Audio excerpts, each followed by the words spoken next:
Đây, ta giới thiệu bà con này. Được ba cái lỗ này, bà con biết là trồng gì không? Trồng 3 cây nhé. Trên đây 2 cây này. Rồi đục bữa nước dưới đây luốt xong cái là bữa đất vào này. Rồi bữa đất ta trồng. Bà con trồng cây cùng tôi nhé. Bắt đầu.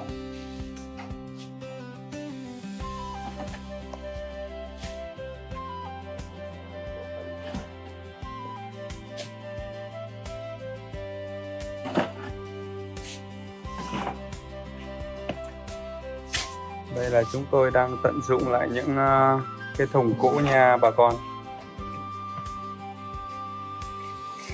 Đây là phân chuồng ta ủ một nha. Người ta bủa một cây mới ít nha.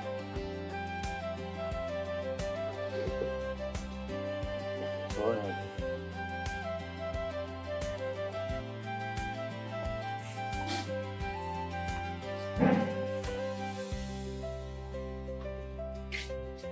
Rồi cái bữa phân chuồng xong rồi cái bữa đắp tiếp này. Đấy.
Thì ta trồng trên hết lượt trên thì giờ ta trồng đến lượt dưới đi nha.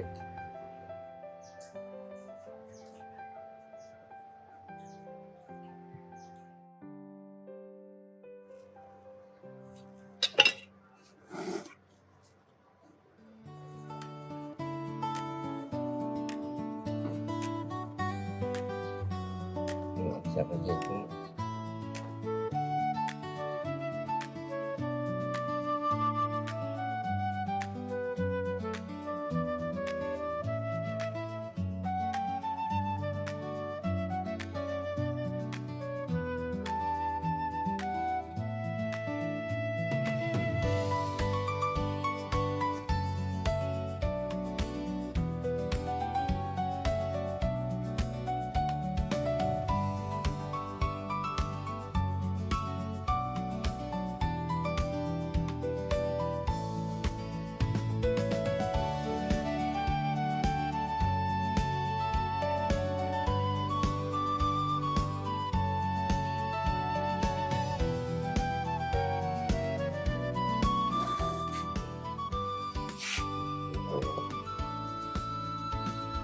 rồi mới ta trồng ở ngoài đây là ta mới tưới bằng bình xịt này.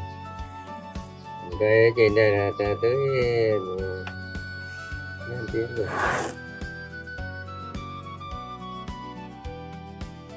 Tất cả bà con thành công nha, video này nha.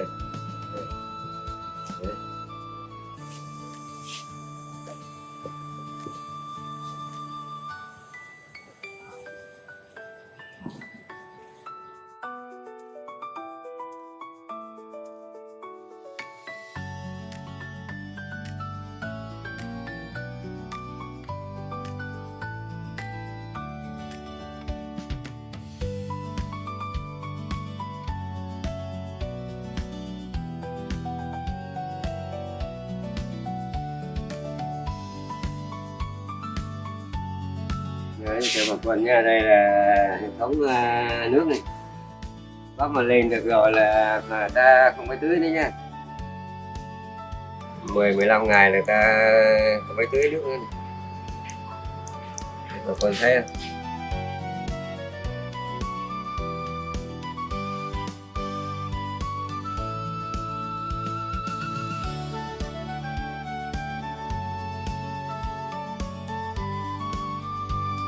Xin chào tất cả mọi người nha.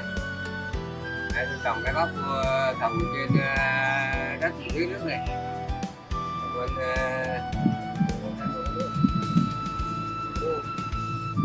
Mấy ngày rồi không? Mấy ngày rồi? trồng cái đi là đã được gần 1 tháng rồi nha. Khoảng gần tháng nữa ta thu hoạch. Bà con theo dõi hết video nha. Gốc bớt lá nó xíu.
Chào mọi người nha. Em thấy video một cái nha, chỉ là ăn rồi.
Đây đi kia.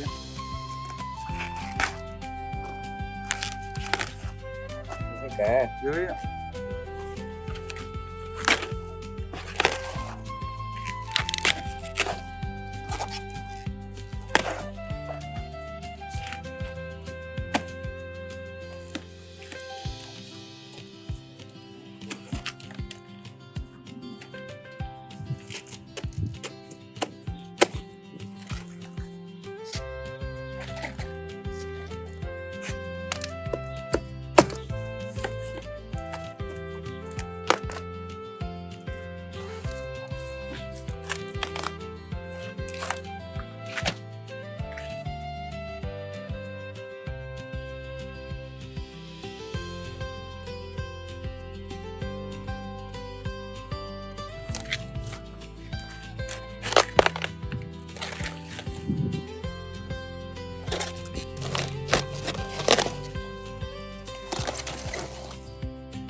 chạm luôn là xong.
Đừng lấy nóng thì chưa mấy con gà nhà bà.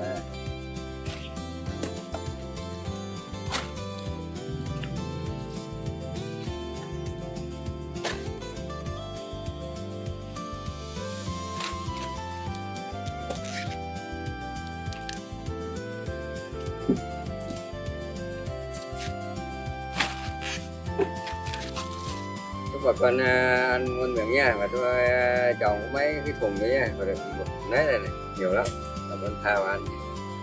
Xin chào bà con ăn ngon miệng nha, hẹn gặp lại lần sau nhé.